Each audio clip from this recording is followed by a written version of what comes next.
Teleaula Parnamirim. Olá, sou o professor Manassés, professor de Geografia da Rede Municipal de Parnamirim, e vamos hoje tratar sobre espaço, paisagem, lugar e território, tema da nossa aula de hoje. Então, o espaço natural apresenta a natureza original, caso aquela que não tem alterações. Então, atualmente, há poucos espaços naturais na Terra, justamente porque o homem, no decorrer dos anos, foi alterando a natureza. Então, quase todos os espaços sofreram alteração ou intervenção humana.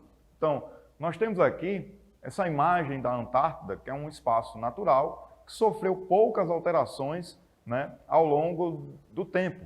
No caso, você tem algumas bases científicas lá na Antártida, mas você não tem construção de cidades ou países, ou muita alteração, como nós podemos observar no espaço geográfico. O espaço geográfico, ele é o espaço construído ou produzido pelas sociedades. Então, nós temos o exemplo aqui do nosso município, da nossa cidade de Parnamirim, que é um espaço construído, produzido ao longo dos anos pelas pessoas, pela sociedade. Então, a localidade que você vive, o seu bairro, a sua comunidade, é um espaço geográfico. Por quê? Porque ele foi produzido, ele foi construído ao longo do tempo. Então, está em contínua transformação. Então, no canto que você hoje tem um terreno baldio, futuramente pode ser casa, futuramente pode ser uma loja. Então, ele está em contínua transformação. Então, o processo de transformação dos espaços geográficos, os seres humanos, eles vêm causando diversas alterações na natureza. Então, ao longo do processo, ao longo dos anos, essas alterações podem ser observadas na paisagem. Então, nós temos a transformação, um exemplo de transformação no espaço geográfico aqui, da Praia de Ponta Negra, aqui em Natal, nossa cidade vizinha.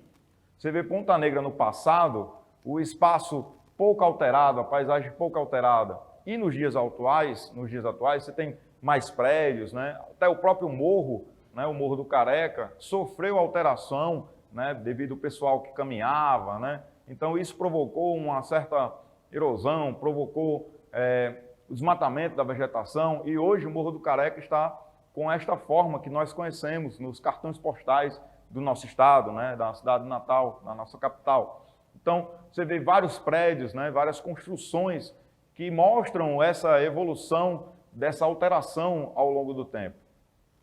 Nós temos, como conceito também da geografia, a paisagem geográfica. Então, a paisagem, segundo o geógrafo Milton Santos, é tudo aquilo que a nossa visão alcança, ou seja, tudo que está presente no espaço sendo observado. Então, tudo que está à nossa volta, tudo que nós podemos ver, seja paisagens bonitas, seja paisagens feias, aquilo que agrada aos nossos olhos ou desagrada aos nossos olhos, faz parte da paisagem. Então, segundo ele, tudo que está sendo observado faz parte da nossa paisagem. Então, paisagem, ela pode ser constituída por elementos naturais ou por elementos culturais. Os elementos naturais, diz o nome, formado pela natureza, montanhas, vegetação natural, rios e lagoas, entre outros. E os elementos culturais são os elementos construídos pela sociedade.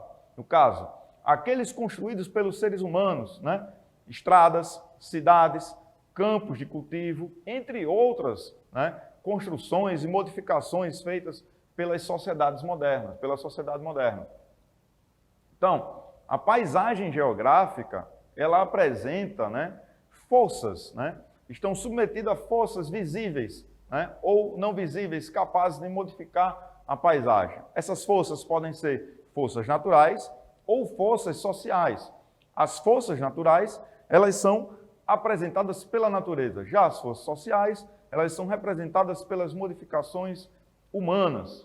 Então, as forças naturais, pode ser a ação das águas, a ação dos ventos, a ação dos terremotos, erupções vulcânicas, todas elas podem modificar a paisagem. Nós temos aqui uma imagem, duas imagens que representam justamente o vulcão Santa Helena, lá nos Estados Unidos. Então, em maio de 1970, você tinha o vulcão e ao entorno dele você tinha milhares, milhões de árvores aqui ao redor dele. Já em setembro, pós-erupção vulcânica, né, quando o vulcão, né, expele aquela sua lava, sai todo aquele material devastando aquela floresta, né, aquele conjunto de árvores, e olha só agora, tudo devastado. Então, essa alteração, essa força natural, no caso da erupção vulcânica, provocou uma modificação na paisagem, que nós podemos observar aqui na imagem B, onde as árvores foram devastadas. Então, essas forças naturais, elas podem atuar de forma rápida, né? Mudança aqui repentina, ou também uma mudança mais lenta, mais gradual ao longo dos anos. Nós temos também as forças sociais, justamente formadas por nós, seres humanos, nossa sociedade, que decorrem justamente da transformação do espaço provocado pelo homem, não? É o caso da construção de indústrias, rodovias, aeroportos, usinas hidrelétricas, pontes e prédios. Nós temos aqui na imagem A Avenida Paulista em 1957, no caso no início, né, da segunda metade do século XX. Você tem alguns prédios, você tem vegetação, né, prédios mais baixos. Já na imagem B, São Paulo, no século XXI, em 2015, você tem prédios mais elevados, você tem um fluxo maior de carros, menos árvores, né? E a própria avenida ela foi alargada justamente para dar fluxo a esses carros. A gente pode pegar um exemplo aqui nosso, de Parnamirim, onde, por exemplo, foi construído o viaduto aqui próximo na Coabinal, onde todo o trânsito ele foi modificado. Então, a paisagem do nosso município também sofre alteração, né, por essas forças sociais. Então, por que foi construído? Porque tinha uma demanda de fluxo, o trânsito já não estava comportando, né, o grande fluxo de carros, então teve que ser construído viadutos, teve que ser melhorado aquele espaço. Então, nós podemos observar a força social modificando a paisagem aqui da nossa cidade, na cidade de Parnamirim, né? Então, isso mostra uma evolução das demandas sociais. No caso, o fluxo de carros aumentou, o fluxo de pessoas aumentou, então isso teve que ter uma modificação justamente para melhorar o fluxo do transporte urbano na nossa cidade. Então, nós temos também na paisagem a posição do observador, que é muito importante. A paisagem, ela depende da observação, de quem está observando, de quem está vendo. Por exemplo, a posição do observador, ela influencia na maneira como ele visualiza a paisagem, né? Que pode ser vista por diferentes ângulos. Por exemplo, nós temos aqui, na primeira imagem, o Pão de Açúcar, lá no Rio de Janeiro, visto de cima. Então, você tem uma visão mais ampla, né, dessa paisagem. Já na segunda imagem, você tem o Pão de Açúcar visto lateralmente. O pessoal está andando na rua, você quando está andando na rua, olha para cima, vê o Pão de Açúcar. Você vê como muda a posição, mas a paisagem continua mesmo. É o mesmo Pão de Açúcar. Só mudou o quê? O observador. A localização do observador. Aqui ele estava uma visualização por cima, seja de helicóptero ou de avião ou no alto de um prédio. E aqui ele está na rua, caminhando, passeando de bicicleta ou num carro, num ônibus. Então, a observação, o observador, ele vai modificar a sua maneira de visualizar a imagem, mas a imagem continua a mesma. Então, para mim, uma imagem pode ser belíssima, para outra pessoa já não pode ser belíssima. Para mim, aquela imagem pode representar muito, para outra pessoa pode representar pouco. Então, o observador, né, ele vai analisar de acordo com sua vivência, de acordo com sua história, de acordo com seu interesse, aquela determinada imagem. Então, existem paisagens que são protegidas. No caso, essas paisagens que são protegidas é justamente para resguardar essa beleza histórica, essa beleza cultural, essa beleza da biodiversidade. Por exemplo, você tem aqui a cidade de Ouro Preto, em Minas Gerais. que foi produzida, né, por artistas do tempo do Barroco e tal, utilizando toda a sua arte. Eles construíram igrejas, construíram casarões, construíram prédios belíssimos, que até hoje as pessoas têm a curiosidade de conhecer essa beleza artística. Então, essa cidade, ela foi preservada justamente para manter a cultura, manter a história, a beleza do passado, né, que pode ser observada até os dias de hoje. Não apenas numa foto, mas também nós podemos visitar, se assim pudermos. Você também tem o Parque das Dunas aqui em Natal, que é um exemplo de uma paisagem natural que foi protegida. Justamente para quê? Para manter a sua biodiversidade, a sua beleza natural. Por exemplo, aqui no Brasil, nós temos vários parques, né, que são protegidos justamente para manter essa sua biodiversidade.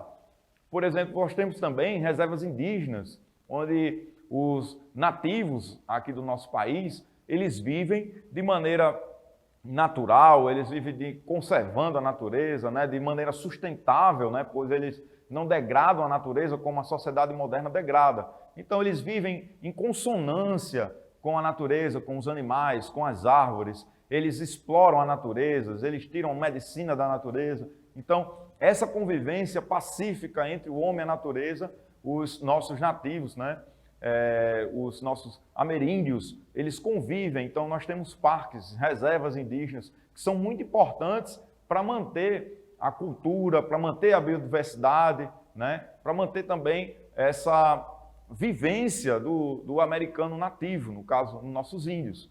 Então, é muito importante você ter áreas protegidas, né, paisagens protegidas.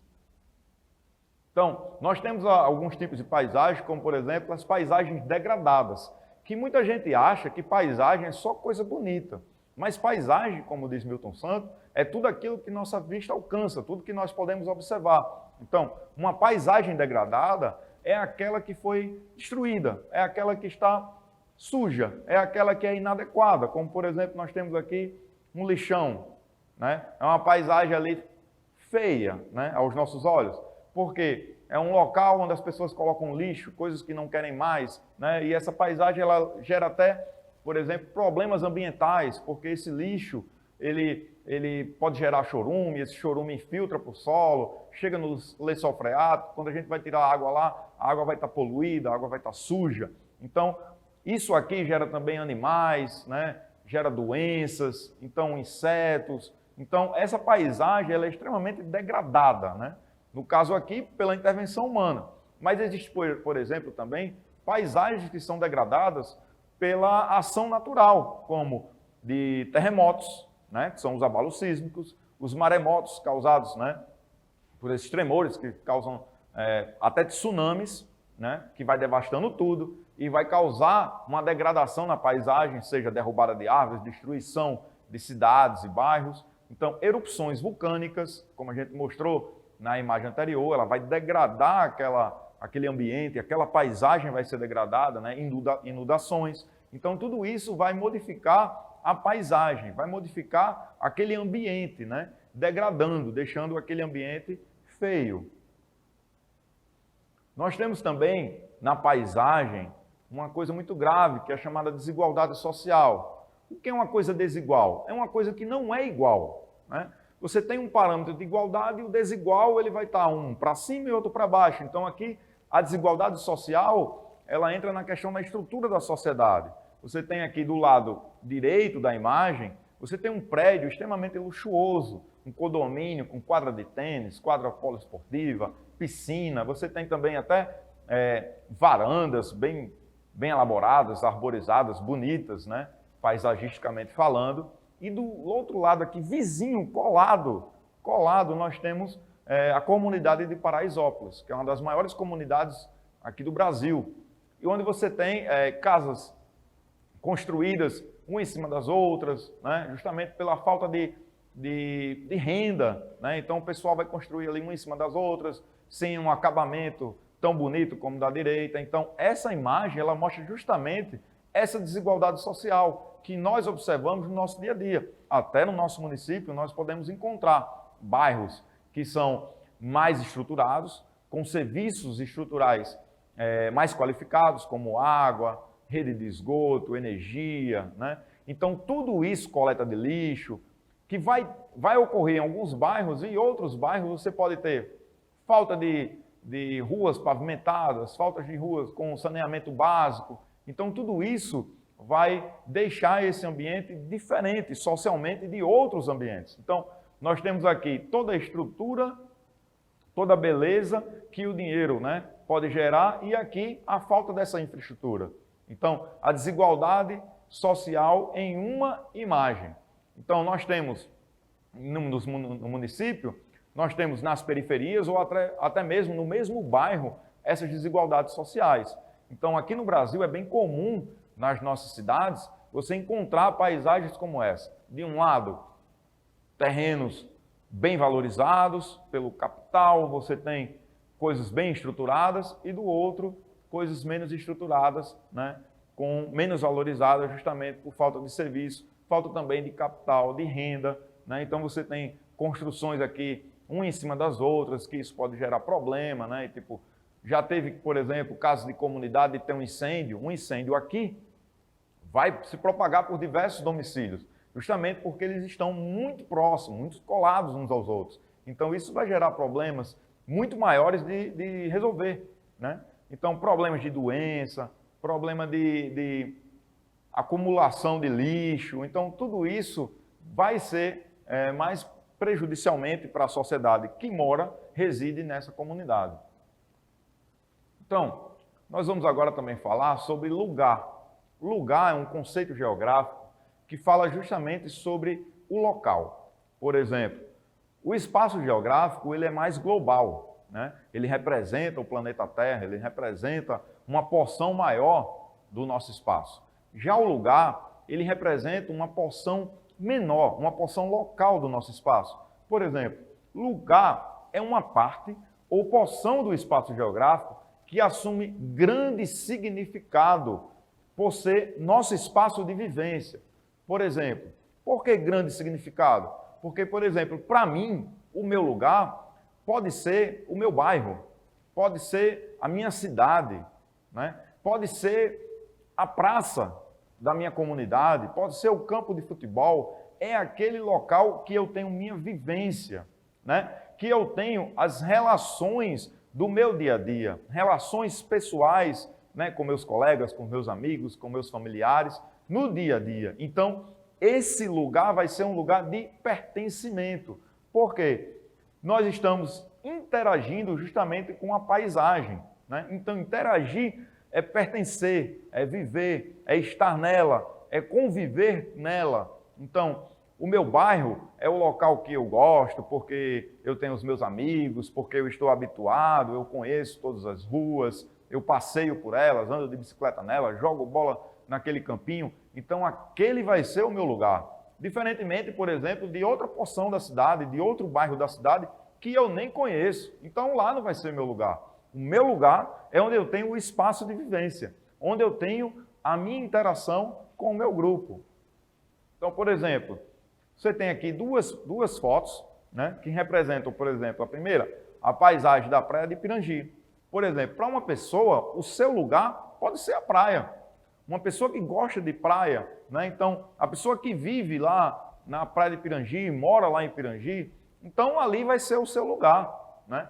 Eu, por exemplo, posso ser turista ou pode vir turistas de outros estados para conhecer, vai achar bonito, vai tirar foto, vai viver aquele momento, viver nesse local, interagir com esse lugar em algum momento. Mas para a pessoa que vive lá, lá é o seu lugar. Por quê? Ele conhece pessoas, ele convive, aquele lugar tem uma afetividade, né? Ele tem uma proximidade, uma relação de afetividade com aquele lugar. Outras pessoas podem ser o centro, pode ser o seu bairro, né? Então, para cada pessoa vai existir o seu lugar. Para uma pessoa, o lugar pode ser a cidade de São Paulo. Para outra pessoa, pode ser o município de Parnamirim, a cidade de Parnamirim, ou a cidade de Mossoró, ou a cidade de Caicó. Então, vai depender de cada indivíduo, de cada pessoa, de como ele interage com esse espaço. Chegamos também ao conceito de território.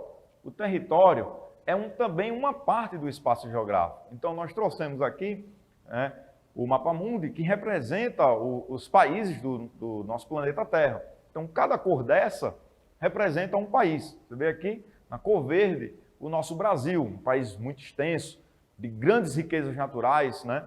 Então, o Brasil faz parte do território do Estado brasileiro. Então, toda essa cor verde aqui representa o território do Brasil, representa a nossa relação de poder. Então, o Brasil pertence ao povo brasileiro. Então, atualmente existe no mundo cerca de 190 países, mais de 190 países, né? Que são delimitados por fronteiras. As fronteiras são os limites do território, né? Se a gente voltar aqui um pouquinho a imagem, a gente vai ver, ó, que existem linhas que, por exemplo, separam o Brasil da Argentina. Aí você tem aqui a cor verde, a cor rosa, que separa a Argentina.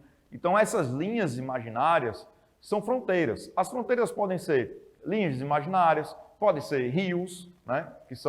Pode ser montanhas. Então, podem existir fronteiras naturais ou fronteiras que são demarcadas, né? São imaginárias, fronteiras políticas. Então, o espaço territorial de um país é denominado de território nacional. Então, o Brasil é um país, por quê? Porque tem um território nacional. Nacional porque pertence à nação, que é o seu povo. Então, o Brasil exerce soberania sobre o seu território porque ele pertence ao seu povo. É tanto, por exemplo, que nós temos 3 forças armadas, né? Você tem o Exército, a Aeronáutica e a Marinha. O Exército, ele protege a superfície do território.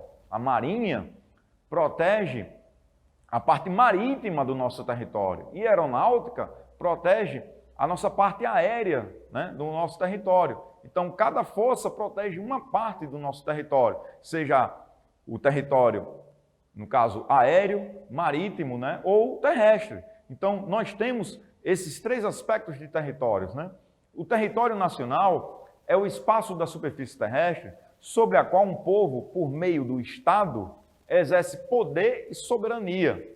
Então, exercer poder e soberania é justamente você mandar naquele território, mandar naquele espaço geográfico. Então, só quem manda no espaço geográfico brasileiro é o Estado brasileiro, o governo brasileiro, né? O país Brasil. Então, outros países não mandam no nosso território, e sim o nosso Estado, o nosso governo. Nós exercemos soberania. Por exemplo, na questão do território, se a gente pegar para uma escala mais local, por exemplo, existem casas que são cercadas por muros. Então, os muros que vão diferenciar uma casa de outra, um território de outro, pode ser relacionado como se fosse uma fronteira. Então, aquele muro vai separar o território da sua casa da casa do vizinho. Então, do muro para dentro é o seu território, é o território da sua casa, onde sua família exerce uma relação de poder. Por exemplo, eu não posso entrar na sua casa sem ser convidado, né? Porque, no caso aí, seria invasão, né? No seu território. Então, para as pessoas entrarem na sua casa, elas devem ser convidadas. Por quê? Porque o território é seu, o território é da sua família, né? Então, existem, por exemplo, cercas, por exemplo, em fazendas, né? Um exemplo local de um território, né? Para a gente exemplificar da melhor forma o que seria essa fronteira, essa divisão, né, que existe entre um território e outro. Então, o território nacional do Brasil, por exemplo, foi dividido em estados, estados com E minúsculo, que são unidades da federação. No caso, o Brasil foi dividido em 27 unidades da federação. No caso, são 26 estados e um Distrito Federal, que subdividem o nosso país. Então, nós temos o nosso país, né, dividido aqui, ó, olha as unidades da nossa federação, nossos estados, aqui o nosso estado, o Rio Grande do Norte, né? Então, cada cor dessa representa justamente uma unidade federativa. E aqui no centro você tem o Distrito Federal, que abriga a nossa capital nacional, no caso Brasília. Então, o território, ele tem essa função de delimitar, de dar poder, né? Então, o nosso país, para melhor ser governado, foi dividido em 27 unidades federativas, né? O nosso Rio Grande do Norte faz parte de uma unidade federativa da nossa federação, da nossa República Federativa do Brasil. Por isso o nome, República Federativa, de federações, de unidades, né, de estados, né? Então, nós encerramos aí o nosso conceito de território, né? E tomara que essa aula fique bem internalizada por vocês, foi feita, preparada com todo carinho, para que vocês possam aprender de uma forma mais objetiva e curta o que é esses conceitos geográficos, conceitos básicos, né? Então, eu desejo a todos vocês uma boa semana, bons estudos e todos sejam abençoados pelo nosso bom Deus. Obrigado.